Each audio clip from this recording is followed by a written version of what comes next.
It was a lovely life. I had a four-bedroom house in Kent, a lovely wife, didn't drive at the time, have a car, but holidays were abundant, money in the bank, everything was fine. Good job with London Underground, nice steady job.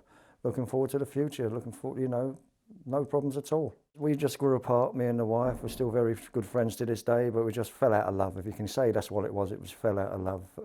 We had a big mortgage type of thing. She's got a good job. She could afford to pay it with her salary.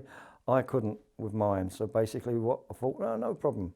You know, I'll get more work. There's no problem. Get a job. No problem. I had money in the bank. I had £17,000 saved up in the bank. I'll find a job before then. I'll leave. No problem, which I did. Hotels went to B&Bs, B&Bs went to sofa surfing went to a bit of cardboard under a sleeping bag in St Martin's in the Field around Trafalgar Square and there. Literally in a matter of 6 months I went from having everything to, as I say, being on the streets, literally on the pavement. You don't realise until you're there. As it's happening, I didn't perceive it happening, couldn't see it happening, thought it'd never happen, it'd be a short-term thing. And it wasn't until I was on the streets for a few months sitting there and I think, wow, or just how, 6 months ago I had a house, I had a job, I was just, wow. It wasn't down to drugs or alcohol, I like a drink the same way, but that's it, just nothing. And then you don't give up, you know what I mean? I found that off at the time though, I was giving up. I think what to do now, there's no future, there's no nothing, Where I was on the streets, my people I used to socialise and live with were walking past night and day because I used to work and live in the central London. And of course, I would hide myself. I would cover myself up with a scarf and a hat and in a sleeping bag. That was the worst bit, I would say.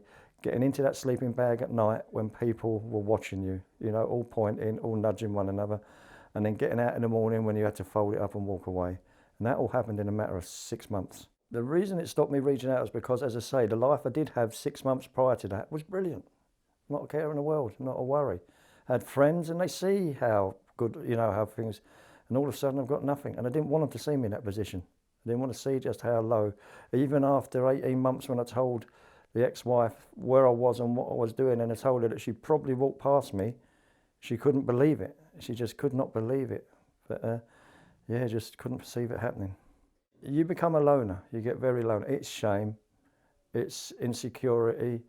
You just don't want anybody to see the clothes you wear and the way you're walking. Just hide away. That's all I wanted to do. I didn't want to be seen or even reach out just in case there was people there that I knew as well.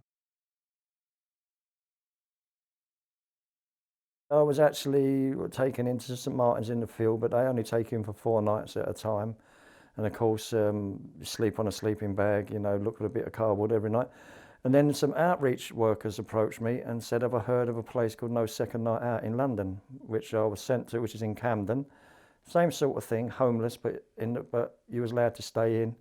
I was with them for about 6 months to a year, and then I was contacted again and asked to send a referral to Emmaus. I'll be here 3 years in May, and it's done so much for me, built my self-confidence again, realised there is people there to ask and see, and they will help. Built my independence again, I'm quite confident, like hopefully in the next year or so I'll be moving on from Emmaus, getting a job at my own place again. It's taken 5 years, but there is hope. Don't be afraid of the people, we are human, I know we're not different, speak to us. It's nothing better sometimes, we're not always looking for money and food, just talk to us, let us know that you do care, we're not asking, and help and other people also, if they know of things to places to go, spread the news, social media, everything, just get that word out there. Well, one of the worst things I did find on the street is your memories, things that rejuvenate your memories. And one of them was I'd walk around at Christmas and of course I'd see people leaving their curtains open, but within that you could see the Christmas lights, the celebrations, the tinsel and the presents, and that really brought it home because I had that, I was one of them people that was so looking forward to Christmas and every Christmas put it into it. And just walking around the streets, just looking for people, that really brought it home, things like that. Home is somewhere where you feel warm, safe and secure. Even as Emmaus now, where I am now, we got 40 people here, but I don't look at them as 40 people, 40 shots. They're my family and this is my house. All the time I live here now and all the time I'm working here now. It is my home and that's what it is. They say it's home's what you make it, but you need a lot of help to make it, and when it is, you'll know it. When I lost my job through depression, and I thought it would be no problem, as I said, and spoke to my partner at the time, and then I said, okay, don't worry, I'll find other work. It don't have to be that work. I'll go and get up somewhere.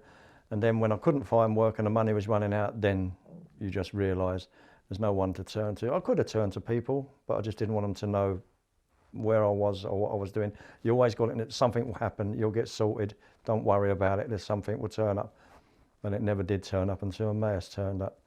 But then, as I say, when I did eventually, after 2-3 years, contact family, and friends, they were angry because I didn't tell them. They were disgusted. They were not because of the position I was in, but they were very angry. I tried to explain to them, like, I just couldn't bring myself to do it because of the clothes I was wearing, the position and what I had. It was an embarrassment, you know. It was not an embarrassment because I was on the street, it was an embarrassment what I've lost type of thing. But yeah, they was angry. And then when I did tell them, they couldn't wait to help me. And so what I'd say to anybody out there, don't be embarrassed. Don't be scared to ask for help. There's always some help somewhere there for you.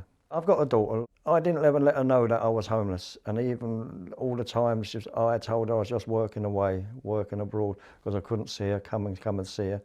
But now she knows. And of course she was very, very angry and very upset when I did tell her. But we're building on that relationship and everything's fine at the moment. I'm back here, lucky enough, Emmaus have financed me to get my licence and everything. I've been driving now for about 10 months now. I've spoke to them, and the next step is I'm going to go and get a taxi licence plate in Cambridge, and hopefully once I've got the job, move on and get my own place from there, and I'm hoping to do that within a year. My old boots. I don't often wear my old boots, but when I do, I think back to my years of nothingness. I slept in these boots, worked in them and lived, socialised for 3 years with them. I wore these boots, and even though all that ended 3 years ago, I haven't been able to throw them away. Behind my door is my old coat I wore with them. I couldn't throw that away either.